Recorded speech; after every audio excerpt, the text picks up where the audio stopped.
to give a little bit of history about them. This particular. Oh, it could be worse again. In Ireland, some years ago, when there was no television or the radio, Are you? we entertained ourselves. If we couldn't sing or dance, we recited. And here is one that was brought back by some of the old people that went up into the Yukon at the turn of the last century. And I, being a young lad, I used to hear them at it. And here is the tis.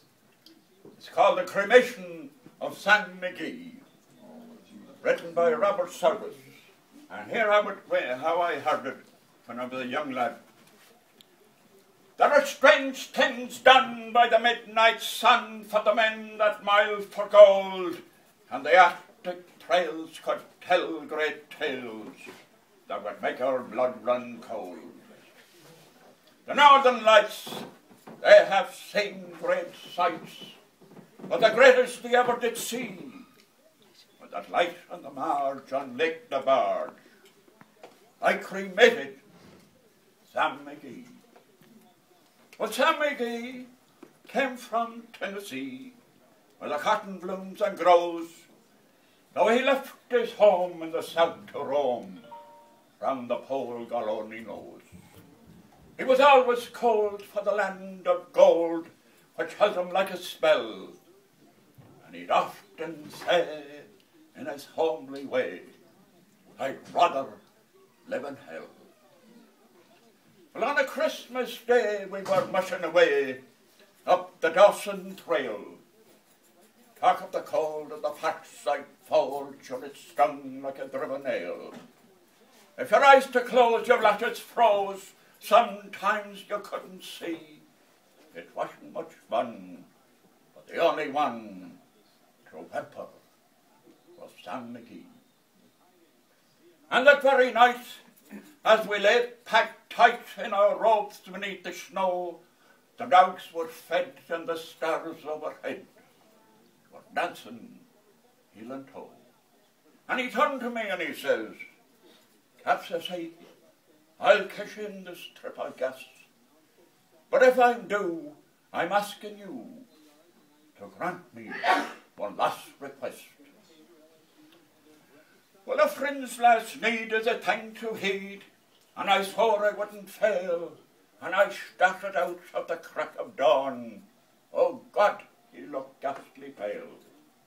He crouched in the sleigh and he raved all day of his home in Tennessee, and before nightfall, a corpse that was all that was left of Sam McGee.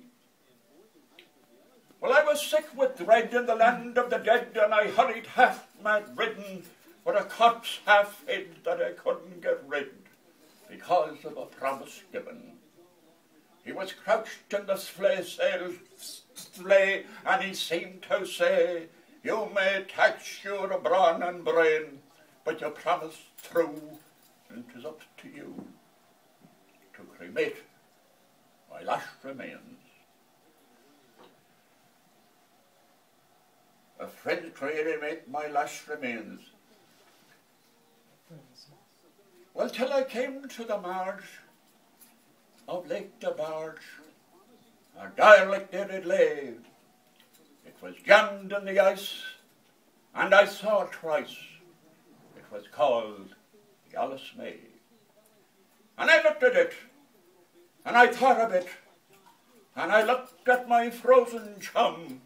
Then here says I with a sudden cry, "Is my crematorium." The boards I tore from that cabin floor, and I lit the pilot fire. Some coal I found that was laying around, and I piled the fuel higher. The flames that roared and the furnace roared, such a fire you seldom see, and I bored a hole in the burning coal, and I stuffed in Sam McGee. Well, I took a hike, for I didn't like but to hear him sizzle so, and the huskies howled, and the winds was cold, and the wind blew icy cold. The hot sweat rolled down my cheeks, and I don't know why, and that greasy smoke and that icky cloak went streaking to the sky. Well, I don't know how long in the snow I wrestled with grisly fear, but the stars came out and they danced about. Ere again I ventured near. I was sick with dread in the land of the dead. I was sick with dread, but I bravely said, I'll take a peek inside. I guess he's cooped. 'Tis time I looked, and the door I opened wide. Well, there sat Sam, looking pale and calm, in the heart of the furnace roar. He wore a smile you could see a mile, and he said, please shut the door. 'Tis grand in here, but I greatly fear you let in this cold and storm. Since I left Key down in Tennessee, 'tis the first time I've been warm.